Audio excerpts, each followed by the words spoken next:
मेरा सवाल ये है कि पेपर लीक हुआ, जब पहली बार लीक हुआ आपने कार्रवाई क्या की? अगर आप पहले ही कार्रवाई कर देते तो शायद इन परिस्थितियों का सामना हमें नहीं करना पड़ता। और फिर जितने भी पेपर लीक हुए हैं वो आखिरकार किस एजेंसी पे जा रही जांच के लिए? ये तो फिर सरकार से आपको पूछना चाहिए। हम तो सरकार में नहीं है ना।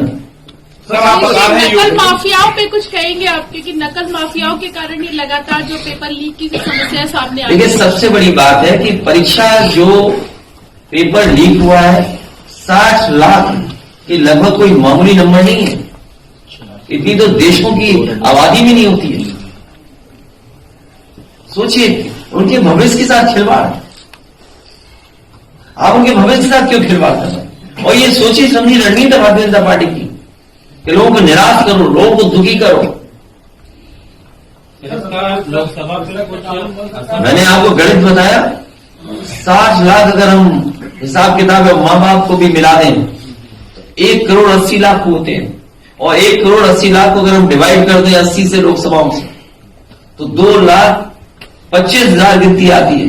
तो भारतीय जनता पार्टी का हर लोकसभा में इतना वोट जिनके खिलाफ पड़ने जा रहा है, तो भारतीय जनता पार्टी का क्या होगा सोचिए। सोते देखा तस्वीरों में किस तरीके से प्लेटफॉर्म में बैठे थे, किस तरीके से सीढ़ियों पे बैठे थे, बिना खाए पिए क्या इंतजाम करके आए होंगे।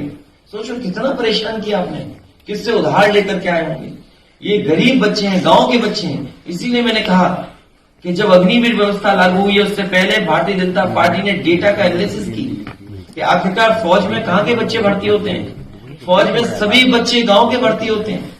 वो मान गए कि इनके भर्ती होने से उनकी आर्थिक स्थिति बेहतर होती है, उनके घर परिवार में खुशहाली आती है। इसीलिए उन्होंने जानबूझ करके पक्की नौकरी खत्म की, अग्निवीर टेम्पररी नौकरी लेकर के आए, क्योंकि उनका टारगेट है कि गांव के बच्चे ना आगे बढ़ जाएं, उनका परिवार ना पड़ जाए, आगे बढ़ जाए। और यही पुलिस के साथ इन्होंने किया। क्या जरूरत थी वर्ल्ड रिकॉर्ड बनाने की? आप हर साल भर्ती क्यों नहीं कर रहे हैं? आप हर 6 महीने में क्यों भर्ती नहीं कर रहे? आप कैलेंडर निकालिए, भर्ती करिए 6 महीने में। बहुत से तरीके हैं सरकार अपना सकती है, क्योंकि सरकार पे इंफ्रास्ट्रक्चर है, सरकार पे बजट है, सरकार पे पैसा है।